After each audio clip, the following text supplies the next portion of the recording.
let's go.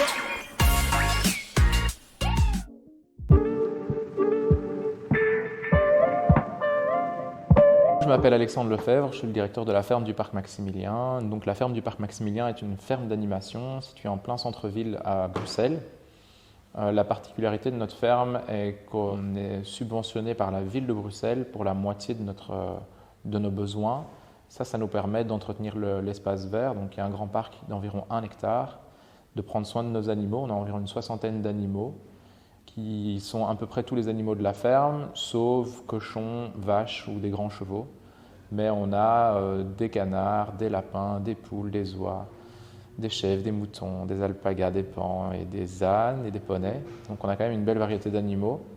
En plus de ça, on a des ruches et on organise énormément d'activités autour des thématiques bien-être animal, biodiversité en ville, agriculture urbaine, sensibilisation à la protection de l'environnement et cohésion sociale.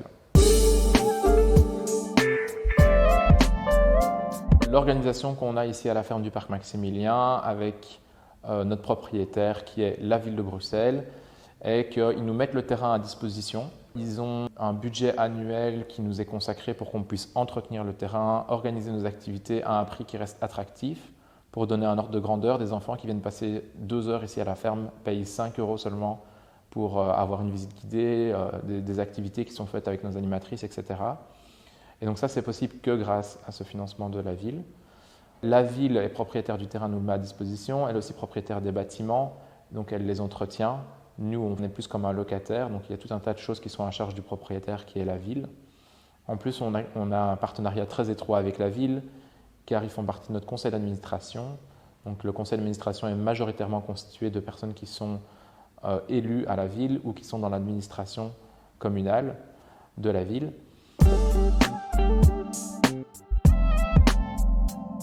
Le projet a commencé par une initiative citoyenne et politique qui voulait rapprocher les animaux de la campagne des citoyens. Et ça a commencé en 1987.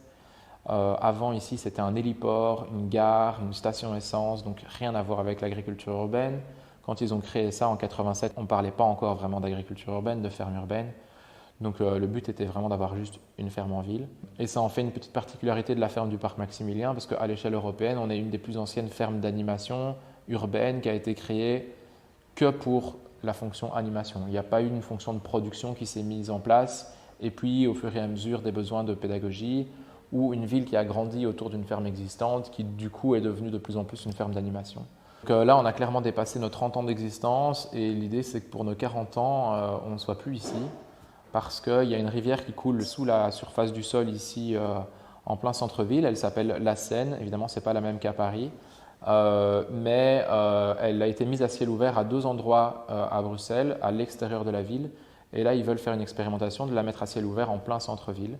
La qualité de l'eau est devenue bonne, donc il y a plein de règles environnementales qui font que les cours d'eau qui passent sous la ville commencent à être de meilleure qualité. Et du coup, ils font le pari de développer la biodiversité dans le parc Maximilien où nous nous situons, en mettant la Seine à ciel ouvert, ce qui implique une destruction du bâtiment dans lequel on fait l'interview ici, donc de nos bureaux. Ils vont abattre toutes les clôtures qui nous permettent de nous protéger du public, et du coup cet espace va devenir un grand parc public, et on va déménager de 600 mètres un peu plus loin dans le parc Maximilien, où on aura plus d'espace, parce qu'on sera dans un grand parc d'environ 2 hectares, où pour le moment on est coincé sur 1 hectare, entouré de casernes de pompiers, gros chantiers, grosses voiries.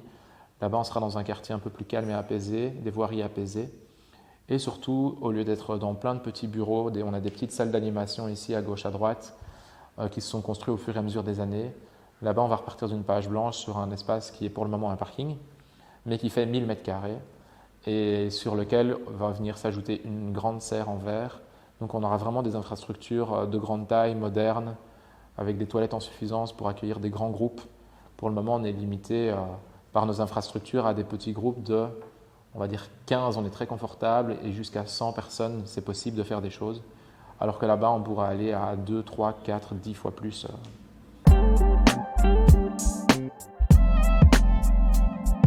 Ce qui fait que ça fonctionne, c'est qu'à Bruxelles, on a une stratégie pour développer l'alimentation durable et l'agriculture urbaine qui s'appelle la stratégie Good Food. Elle existe depuis quand même quelques années.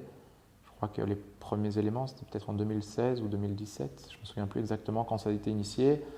Il y a déjà eu la deuxième stratégie Good Food et maintenant on va rentrer dans la troisième partie de la stratégie Good Food. Donc on a déjà eu 2 ministres qui se sont succédés pour porter cette stratégie.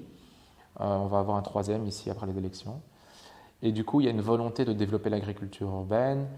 On a un équivalent de la FOP en Belgique depuis peu qui s'appelle la FEDAU. Et on est porté du coup par les pouvoirs publics pour développer nos activités. Et spécifiquement, la ferme du parc Maximilien existe depuis tellement longtemps que c'est une institution de la ville qui est soutenue par la ville, qui est même présente dans nos conseils d'administration. Donc il n'y a pas vraiment eu, la question ne s'est pas vraiment posée d'arrêter.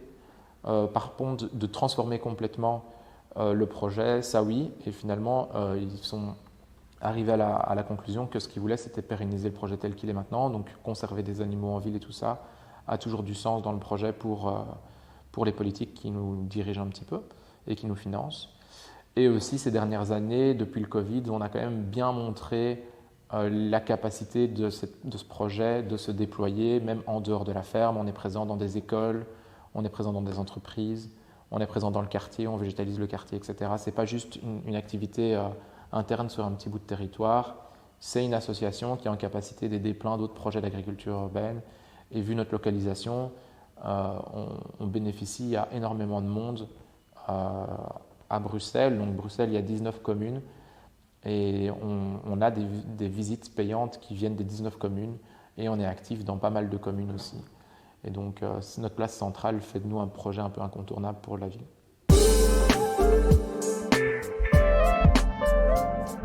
Donc, concernant la réinsertion socio-professionnelle, c'est vraiment pas quelque chose qui est évident. Souvent, les porteurs de projets d'agriculture urbaine voient ça comme une opportunité de travailler avec des personnes qui vont nous coûter beaucoup moins cher, voire dans notre cas pratiquement gratuites, vu que c'est les services sociaux qui les payent pour venir faire du travail chez nous. Des fois, c'est payé 50-50, ça dépend un peu des arrangements qu'on a avec les différents services sociaux. C'est perçu comme une opportunité, parce que financièrement, c'est intéressant, sauf qu'il y a énormément de travail, de formation forcément, et aussi d'éducation. C'est des personnes qui des fois ont du mal à venir à l'heure, à venir tout court, s'ils ne viennent pas à prévenir. Donc il y a énormément de travail à faire pour en fait les raccrocher avec le milieu du travail. Quand ça se passe bien, par contre c'est super gratifiant parce que la personne peut travailler chez nous pendant 1 an, tout se passe bien, elle peut trouver un autre boulot. On a des exemples de personnes qui sont devenues ambulanciers, agents de sécurité, tout un tas d'autres travails qui n'ont rien à voir avec la ferme et qui sont tout à fait épanouis. On a des exemples évidemment où ça s'est moins bien passé, où ils ont arrêté leur contrat en cours de contrat vu que ça ne se passait pas bien, ils ne respectaient pas les règles de la ferme.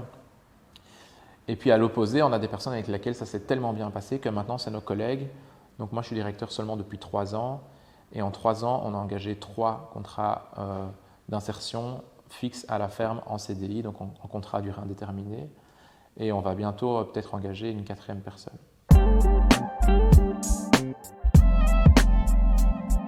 Du coup, la moitié de nos besoins financiers sont rencontrés grâce à un subside de la ville, mais l'autre moitié, c'est nos activités qui les financent et du coup, les postes dépendent pour certains d'appels à projets qu'on a remportés, pour d'autres du financement de la ville ou d'autres sources de financement, comme par exemple l'organisation de team building à la ferme ou des choses comme ça qui nous permettent de rentabiliser différemment nos activités. On ne fait pas encore de formation pour les adultes, mais c'est aussi quelque chose qu'on pourrait rajouter à la carte parce que quand on fait des team building, on est proche de la formation et en fait on pourrait être un organisme de formation reconnu et du coup avoir d'autres rentrées de ce type-là.